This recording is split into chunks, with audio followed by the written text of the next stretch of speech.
Good morning বন্ধুরা, আমার নতুন একটা ভিডিওতে তোমাদের সবাইকে স্বাগত জানাচ্ছি।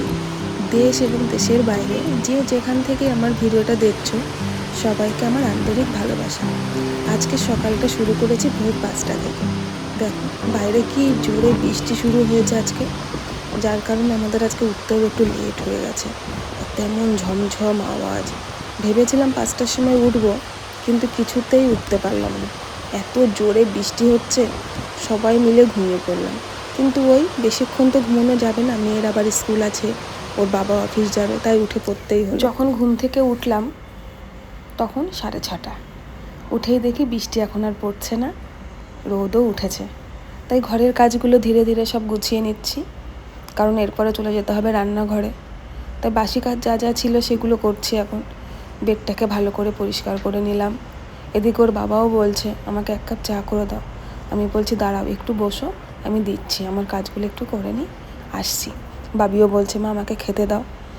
আমি বলছি বাবা ব্রাশ করে নাও, আমিও ব্রাশ করছি, তারপরে চলো একসাথে খাবো। আমাদের জন্য চা বানাবো, বাবির জন্য একটু নুডলস বানাবো এখন সকালবেলায়। ওই স্কুলে যাবে তো একটু খেয়ে যাবে।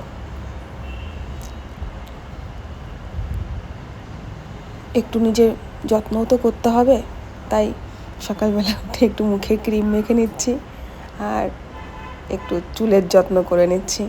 চুলটা অগোছালো রয়েছে, তাই ভাবলাম একটু সুন্দর করে বেঁধে নিয়ে তারপরে চলে যাই রান্নাঘরে।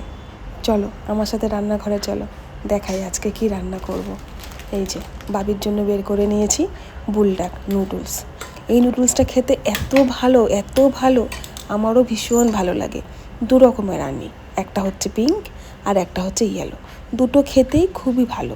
ইয়েলোটা একটু বেশি ঝাল আর পিঙ্কটা সামান্য মিষ্টি, কিন্তু ওই কখনো ঝাল মিষ্টি করে একটু আলাদা রকম করে বানাই।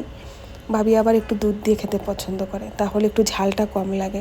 পিঙ্ক কালারের বুলডাকটা যেহেতু শেষ হয়ে গেছে, তাই ও বললো মা ইয়েলোটাই বানাও, কিন্তু একটু মিষ্টি করে বানিও, ওটা তো প্রচণ্ড ঝাল। তাই জন্য আমি একটু দুধ দিয়ে দিয়েছি। এবার এর ভেতরেই বুলডাকটা আমি ছেড়ে দেবো নুডলসগুলো। এই নুডলসগুলো কিন্তু বেশ মোটা হয়, বেশ মোটা, আর খেতেও খুব ভাল লাগে। আমাদের নুডলস যেমন ম্যাগি, আমরা চাউমিন এগুলোই ভাবতাম, কিন্তু এই নুডলসটা সত্যিই খুবই ভালো। আর রান্নাও করব, সেই জন্য যে কুমড়ো বের করে রেখেছি, ভাতও বসাবো, একটু পরে বসাবো ওগুলো। আগে সকালেরটা করে নিই, ওদেরকে আগে পাঠিয়ে দিই। আমারও একটু চা খেতে হবে, সকালবেলা একটু চা না খেলে না হবে না। ওজনটাও আবার বেড়েছে দেখছি, আমার 55 কিলো ওজন ছিল, এখন আবার দেখছি 2-3 কেজি বেড়ে গেছে। তাই ভাবলাম 2-3 কেজি তো কমিয়েই ফেলতে হবে। আজ থেকে আবার ডায়েট শুরু করে দিলাম, তাই জন্য চা খাবো কিন্তু চিনি ছাড়া। এখন আর চিনি দিচ্ছি না।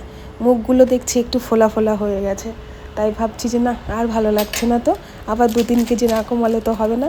এবারের টার্গেট 50 কেজি ওজন, 50 কেজিতে থামবো, করবো আজকের থেকে টার্গেট। তো এই যে দেখো অনেক গল্প করে ফেললাম। এবার দেখো 2 রকমের মশলা আছে, একটা পাউডার মশলা আর একটা হচ্ছে লিকুইড মশলা। পাউডার মশলাটা হচ্ছে সামান্য মিষ্টি, আর এই মশলাটা যেটা কালো রঙের দিচ্ছি এটাই কিন্তু ঝাল আর টেস্টি, এটাই খেতে ভালো। ওদিক থেকে ভাবি আওয়াজ দিচ্ছে মা হলো। আমি বলছি বাবা একটু ওয়েট কর, দিচ্ছি। হ্যাঁ, বাবাকেও চা দিলাম করে, তোরটাও করছিস না। এবার তাড়াতাড়ি করে ওরটা করছি। এবার জলটা না একটু কমিয়ে ফেলতে হবে, দুধ আর জল যেহেতু আছে, এত ঝোল রাখলে ভালো লাগবে না। সামান্য মানে একদম গাঢ়ও হবে না, আবার একদম সুপিও হবে না, ওই মিডিয়াম মাঝখানে যেটা হয় সেরকম একটা কিছু করব। তাই ভাবছি যে একটুখানি গ্যাসটা একটু বাড়িয়ে দিই, তাহলে তাড়াতাড়ি করে জলটা টেনে যাবে। আর ওদিকে মেয়ের তো খিদেও পেয়ে গেছে। চলো এবার আমার চাটা একটু বানিয়ে নিই। প্রেশার কুকারে চালটা পরে একটু পরে ভিজিয়ে রাখবো, আগে চা খেয়ে নিই। সকালবেলা না একটু চা না খেলে ভালো লাগছে না। চা না সবসময় আমি এইভাবে বানাই, চা পাতাটা দিয়ে দিলাম, আর ওইদিকে আমি কেটেলে তো জলটা গরম করেই নিয়েছি। এই যে এবার আমি জলটা দিয়ে দেবো এর ভেতরে। অনেকটা চা খাবো আমি, যাতে আমার অনেকক্ষণ খিদে না পায়, সেই জন্য অনেকটা পরিমাণে চা খাবো। মানে জল খাওয়াও হয়ে যাবে, চা খাওয়াও হয়ে যাবে। এইটা খেয়ে আমি প্রায় 2-3 ঘন্টা থাকতে পারবো। সাথে একটু লেবুও দিয়ে দেবো, লেবুর রস। এই যে দেখো এইভাবে একটু লেবুর রস দিয়ে দিলাম, আর এইবার একটু লবণ দিয়ে দেবো। আমি কিন্তু সাদা লবণটা খাই না, আমি পিঙ্ক সল্ট খাই। হিমালয়ান পিঙ্ক সল্ট যেটা আছে ওটাকে অনেক দিন হয়ে গেল, প্রায় 5 বছরের বেশি হয়ে গেল আমি সাদা লবণটা ছেড়ে দিয়েছি। এখন এটাই খাই।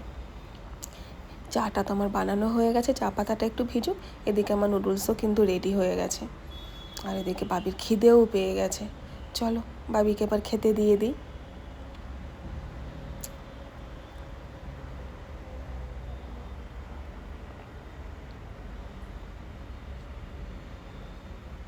ব্যাস এই পর্যায়ে এসে আমি গ্যাসটা এই যে বন্ধ করে দিলাম, আমার কিন্তু রেডি। এবার চলো দিয়ে দিচ্ছি বাবিকে খেতে।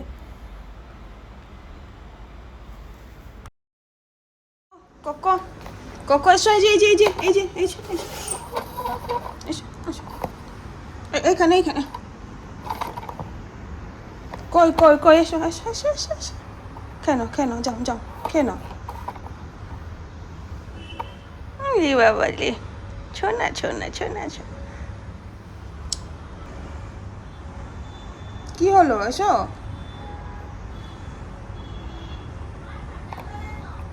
চলে চলে চলে এসো, চলে এসো এসো এসো এসো এসো এসো। খাওয়ার সময় আবার মেয়ের পাশে একটু না বসলে হয় না, ও বারবার বলতে থাকবে মা আমার কাছে একটু বসে বসে তুমি চা খাও।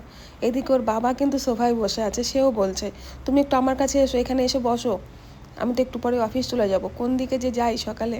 বললাম তুমি চা খাও, আমি বাবির কাছে বসি, একটুও খেয়ে নিক, আমি আবার তোমার কাছে আসছি বসে। এই মানে এইটুকুই তো সময়, সকালের এই 1 ঘন্টা এইটুকুই একটু গল্প করব, আবার রাত্রেবেলায় আসবে সেই 9:30 10টার সময়, তখন তো খাওয়া দাওয়া, স্বামী স্ত্রীর সেই গল্প আর হয় না। যাই হোক মেয়েরটাই আগে দেখি, মেয়েকে আগে খাইয়ে নিই। মেয়ে আবার বলছে মা আজকে স্কুলে আমার প্রজেক্ট আছে, তো আমি বলছি বাবা প্রজেক্টগুলো একটু সুন্দর করে করো, একটু মন দিয়ে পড়াশোনা করো। বলছে মা আমি ঠিক করে নিই, তোমার এত চিন্তা করতে হবে না। আসলেই ভাবি না ছোটোবেলা থেকেই খুবই শান্ত আর খুবই ভালো, ভীষণ ভালো। ওকে কোনো দিনও আমার কোনো পড়াশোনার জন্য, কোনো কাজের জন্য, কিছুর জন্য বলতে হয়নি।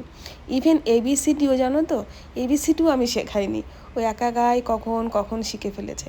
ওই কৃষ্ণনগরে যখন থাকতাম, পাশে এক দিদি থাকতো, ওই দিদির ছেলে পড়াশোনা করতো, ওই দিদির কাছে বসে বসে কখন কখন ABCD সব কিছু শিখে ফেলেছে।